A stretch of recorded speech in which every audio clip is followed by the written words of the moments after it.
ക്ലീനറും mother care ആശുപത്രിയിലുണ്ട്. അവരിൽ നിന്നും police മൊഴിയെടുക്കുന്നു എന്നാണ് മനസ്സിലാക്കാൻ കഴിയുന്നത്. എങ്ങനെയാണ് അപകടമുണ്ടായത് എന്നതുൾപ്പെടെയുള്ള കാര്യങ്ങൾ ഇവരിൽ നിന്ന് ചോദിച്ചറിയുന്നു. ഇവർ കാസർഗോഡ് സ്വദേശികളാണ് എന്നുകൂടിയാണ് മനസ്സിലാക്കാൻ കഴിയുന്നത്. പോലീസ് ഏതായാലും വിവരങ്ങൾ ശേഖരിക്കുന്നുണ്ട്. മൃതദേഹം ഇപ്പോൾ പാലക്കാട് ജില്ലാ ആശുപത്രിയിലേക്ക് മാറ്റിയിരിക്കുന്നു. ഇൻക്വസ്റ്റ് നടപടികൾ അല്പസമയത്തിനകം പൂർത്തിയാക്കുമെന്നാണ് മനസ്സിലാക്കുന്നത്. ജില്ലാ കളക്ടർ ഉൾപ്പെടെയുള്ളവർ സ്ഥലത്തെത്തുകയും ചെയ്തിട്ടുണ്ട്. ഏതാണ്ട് 2 മണിക്കൂറോളമാണ് അവിടെ റോഡ് ഉപരോധിച്ചത്. നേരത്തെ രാഹുൽ മാങ്കൂട്ടത്തിൽ MLA ഉൾപ്പെടെയുള്ളവർ അവിടെ എത്തിയിരുന്നു. ADM എത്തി, ജനപ്രതിനിധികൾ ഒക്കെയുള്ളവരുമായി ചർച്ച നടത്തി ഇതിനൊരു പരിഹാരമുണ്ടാക്കും, നാളെ കളക്ടറുടെ നേതൃത്വത്തിൽ ചർച്ച നടത്തും എന്ന് ഉറപ്പു നൽകിയതോടെയാണ് പ്രതിഷേധം അവസാനിപ്പിച്ചത്. മഷ്കർ, ഇപ്പോഴും ഡ്രൈവറുടെയും ക്ലീനറുടെയും മൊഴി എടുക്കുന്നു എന്നാണ് മനസ്സിലാക്കാൻ കഴിയുന്നത്. ഇവരുടെ പരിക്ക് സാരമുള്ളതാണ്.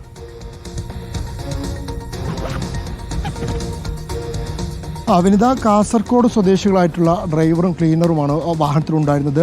ഡ്രൈവർ മഹേന്ദ്ര പ്രസാദും അതുപോലെ തന്നെ ക്ലീനർ വർഗീസുമാണ് വാഹനത്തിലുണ്ടായിരുന്നത്. ഇതിൽ ഇരുവരും അപകടം പറ്റുന്ന സമയത്ത് തന്നെ വാഹനത്തിൽ നിന്നും ചാടി പുറത്തേക്ക് ഇറങ്ങുകയാണ് ചെയ്തത്. അതുകൊണ്ട് തന്നെ അവർക്ക് വലിയ ഗുരുതരമായ പരിക്കുകളൊന്നും ഏറ്റിട്ടില്ല. ഡ്രൈവർ മഹേന്ദ്ര പ്രസാദിന് നിസ്സാര പരിക്കുകൾ മാത്രമാണുള്ളത്. ക്ലീനറായിട്ടുള്ള വർഗീസിൻ്റെ കാലിന് ചെറിയൊരു പരിക്ക്, എല്ലിന് ചെറിയ പൊട്ടലുണ്ടോ എന്നുള്ളൊരു സംശയമുണ്ട്. കാര്യം ഇപ്പോൾ പരിശോധിച്ച് വരികയാണ്. അങ്ങനെ അത്തരം വിവരങ്ങളാണ് ഇപ്പോൾ ഇവിടുന്ന് PRO നമുക്ക് അറിയിച്ചു വന്നിരിക്കുന്നത്. മാത്രമല്ല പോലീസ് ഈ ഡ്രൈവറിൽ നിന്നും ക്ലീനറിൽ നിന്നും അപകടം സംഭവിച്ച സാഹചര്യം കാര്യങ്ങളും വിശദീകരിച്ച് അതിൻ്റെ മൊഴി രേഖപ്പെടുത്തുകയും ചെയ്യുന്നുണ്ട്.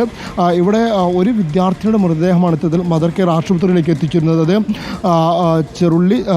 തുപ്പനാട് ചുരുളി സ്വദേശിയായിട്ടുള്ള അബ്ദുൽസലാമിൻ്റെ മകൾ ഇർഫാന തസ്നി എന്ന് പറയുന്ന വിദ്യാർത്ഥിനിയുടെ മൃതദേഹമാണ് ഇവിടേക്ക് എത്തിച്ചിരുന്നത്. പെൺകുട്ടിക്ക് അവിടെ അപകടം നടന്ന സ്ഥലത്തു നിന്നും രക്ഷപ്പെടുത്തി ആശുപത്രിക്ക് കൊണ്ടുവരുന്ന വഴി മധ്യേ ചെർക്കളപ്പടിയിൽ വെച്ചുകൊണ്ടാണ് ഇത്തരത്തിൽ ജീവൻ നഷ്ടമാകുന്ന സാഹചര്യം ഉണ്ടായി എന്നാണ് ഇത്തരത്തിൽ ഇവർ ചൂണ്ടിക്കാണിക്കുന്നത്. അത്തരത്തിൽ അതുവരെയും ആ പെൺകുട്ടിക്ക് ജീവൻ ഉണ്ടായിരുന്നു, പിന്നീട് ജീവൻ നഷ്ടമാകുന്ന സാഹചര്യം ഉണ്ടായി എന്നുള്ളതാണ്. പിന്നീട് ഇവിടുന്ന് ഈ പെൺകുട്ടിയുടെ മൃതദേഹം ഇവിടെ നിന്ന് ഇപ്പോൾ പാലക്കാട് ജില്ലാ ആശുപത്രിയിലേക്ക് കൊണ്ടുപോവുകയും ചെയ്തു. ജില്ലാ ആശുപത്രിയിലാണ് ഇപ്പോൾ ജില്ലാ ആശുപത്രിയിലേക്ക് എത്തിക്കുകയാണ് മൃതദേഹം ചെയ്യുക. അവിടുത്തെ പോസ്റ്റ്മോർട്ടം നടപടികൾ പൂർത്തിയാക്കിയ ശേഷമാണ് മൃതദേഹം ബന്ധുക്കൾക്ക് വിട്ടു നൽകുകയുള്ളൂ. ഈസാഫ് ആശുപത്രിയിലുണ്ടായിരുന്ന 3 പെൺകുട്ടികളുടെ മൃതദേഹവും അവിടെ നിന്നും പാലക്കാട് ജില്ലാ ആശുപത്രിയിലേക്ക് കൊണ്ടുപോയിട്ടുണ്ട്. 4 പെൺകുട്ടികളുടെ ജീവനാണ് ഒരേ സമയം പൊരിയുന്ന രീതിയിലൊരു ദാരുണമായ ആ ദുരന്തം ഉണ്ടായത്. 4 പെൺകുട്ടികൾക്ക് ഒരു നാടിനെ മുഴുവൻ കണ്ണീരിലാക്കി ഒരേ നാട്ടുകാരായ 4 പെൺകുട്ടികൾ ഒരുമിച്ച് പഠിക്കുന്ന ഒരേ വിദ്യാലയത്തിൽ പഠിക്കുന്ന കരിമ്പ ഗവൺമെൻറ് ഹയർ സെക്കൻഡറി സ്കൂളിൽ പഠിക്കുന്ന 4ഓളം വിദ്യാർത്ഥികളുടെ ജീവനാണ് ഒരേ സമയം പൊരിയുന്ന ഒരു നാടിനെ തന്നെ നടുക്കിയ ദുരന്തമായി അത് മാറിയത്.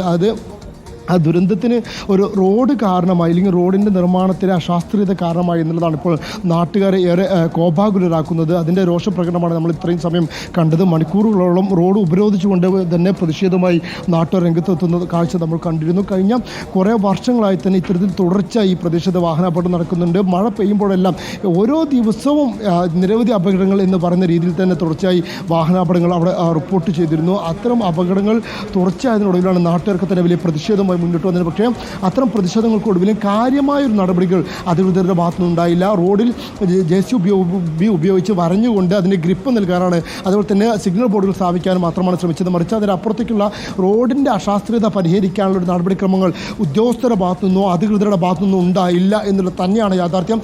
ആ യാഥാർത്ഥ്യത്തിൻ്റെ അനന്തരഫലം കൂടിയാണ് ഇപ്പോൾ വലിയൊരു ദുരന്തത്തിൽ കലാശിച്ചത് എന്നുള്ളതാണ്. 4ഓളം വിദ്യാർത്ഥികളുടെ ജീവൻ പൊരിയുന്ന അവസ്ഥയിലേക്ക് ആ ഉത്തരവാദിത്ത വീഴ്ച എത്തിച്ചിരിക്കുന്നു എന്ന് തന്നെ പറയേണ്ടി വരും. കാരണം റോഡിൽ മഴ പെയ്യുമ്പോൾ കൃത്യമായി ഡ്രെയിനേജിലൂടെ പോകേണ്ട വെള്ളം, ആ വെള്ളം ഒഴുകുന്നത് മുഴുവൻ റോഡിലൂടെയാണ്. അത്തരത്തിൽ മിനുസമുള്ള റോഡിലൂടെ വെള്ളം ഒഴുകുന്നതോടെ വലിയൊരു വളവ് കൂടിയാണ് ഈ പ്രദേശം. അത്തരത്തിൽ വളവിൽ ഇത്തരത്തിൽ മഴവെള്ളം ഒഴുകുന്നു. വലിയ തോതിൽ ഇറക്കം കൂടിയാണ്. ഇറക്കവും വളവും അതിനോടൊപ്പം മഴവെള്ളവും, ഈ 3 കാരണം കൂടി എത്തുമ്പോൾ, റോഡിൻ്റെ മിനുസും കൂടി എത്തുമ്പോൾ വാഹനങ്ങൾക്ക് അവിടെ എത്തുമ്പോൾ നിയന്ത്രിക്കാൻ കഴിയാത്തൊരു സാഹചര്യമാണ് ഉണ്ടാകുന്നത്. ബ്രേക്ക് ചവിട്ടുമ്പോഴടക്കം വാഹനം തെന്നിമാറുന്ന സാഹചര്യം.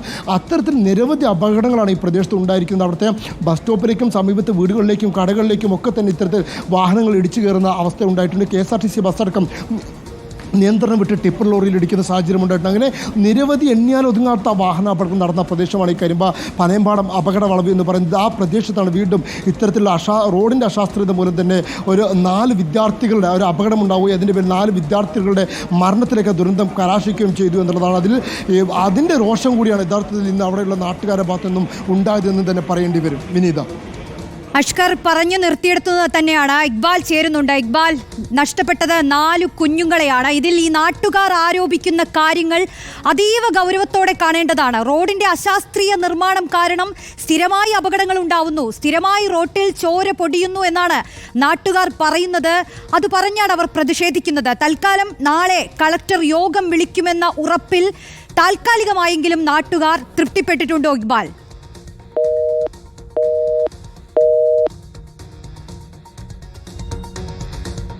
സ്ഥിരമായി അപകടം നടക്കുന്നുവെന്ന് ആരോപിച്ചാണ് നാട്ടുകാരുടെ വലിയ പ്രതിഷേധം സ്ഥലത്ത് നമ്മൾ കണ്ടത്. നാളെ കളക്ടറുടെ നേതൃത്വത്തിൽ യോഗം വിളിക്കുമെന്ന് ഉറപ്പ് നൽകിയതിന്റെ പേരിൽ പ്രതിഷേധം താൽക്കാലികമായി നാട്ടുകാർ അവസാനിപ്പിക്കുകയായിരുന്നു. 4 കുഞ്ഞുങ്ങളെയാണ് ഈ അപകടത്തിൽ നഷ്ടപ്പെട്ടത്. റോഡിന്റെ അശാസ്ത്രീയ നിർമ്മാണമാണ് നാട്ടുകാർ ചൂണ്ടിക്കാട്ടുന്നത്. റോഡിന്റെ വളവും റോഡിന്റെ മിനുസവും കാരണം സ്ഥിരമായി തന്നെ അപകടങ്ങൾ ഉണ്ടാകുന്നു. മഴ പെയ്താൽ അപകടം ഉറപ്പാണെന്ന് നാട്ടുകാർ നേരത്തെ തന്നെ നമ്മളോട് നേരിട്ട് പറയുകയുണ്ടായി. പാലക്കാട് കല്ലടിക്കോടാണ് ലോറി നിയന്ത്രണം വിട്ട് ഇത്രയും ദാരുണമായ ഒരു അപകടം സംഭവിച്ചത്. അപകടമുണ്ടായ ലോറി മുന്നിലുണ്ടായിരുന്ന മറ്റൊരു ലോറിയിൽ ഇടിക്കുകയും നിയന്ത്രണം വിട്ട് കുട്ടികൾക്ക് മുകളിലേക്ക് വീഴുകയുമായിരുന്നുവെന്ന് ദൃക്സാക്ഷികൾ നമ്മളോട് പറയുകയുണ്ടായി. 4 കുട്ടികളെയാണ് നഷ്ടപ്പെട്ടത്. ഇതിനുശേഷം നാട്ടുകാർ അവിടെ റോഡ് ഉപരോധിച്ചു, പ്രതിഷേധിച്ചു. വലിയ പ്രതിഷേധമാണ് നമ്മൾ കണ്ടത്. പോലീസുമായി വാക്കുതർക്കമുണ്ടായി.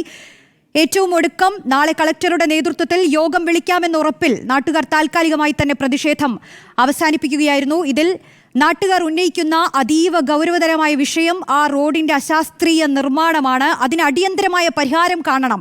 അധികൃതരോട് പരാതിപ്പെട്ടിട്ടും ഇത്രയും കാലം ഒരു ഇടപെടലും ഉണ്ടായില്ല എന്നുള്ള കാര്യമാണ് നാട്ടുകാർ ചൂണ്ടിക്കാട്ടിയത്. അതിനി എന്ത് പരിഹാരമുണ്ടാവുമെന്നാണ് അറിയേണ്ടത്. അധികൃതർ അടിയന്തരമായി തന്നെ ഈ വിഷയത്തിൽ ഇടപെടണമെന്ന് നാട്ടുകാർ ആവർത്തിച്ച് പറയുകയുണ്ടായി. എപ്പോഴും അപകടമുണ്ടാവുമ്പോഴും ഇത്തരത്തിൽ ദാരുണമായ മരണങ്ങൾ സംഭവിക്കുമ്പോഴും മാത്രം അധികൃതർ കണ്ണു തുറക്കുന്നു. ഇപ്പോഴും ഞങ്ങൾക്ക് നഷ്ടപ്പെട്ടത് ഞങ്ങളുടെ കുട്ടികളെയാണെന്ന് ആ നാട്ടുകാർ പറയുകയായിരുന്നു. സ്കൂൾ വിട്ട് നടന്നു പോവുകയായിരുന്ന കുട്ടികളുടെ മുകളിലേക്കാണ് ലോറി നിയന്ത്രണം വിട്ട് മറിഞ്ഞു വീണത്.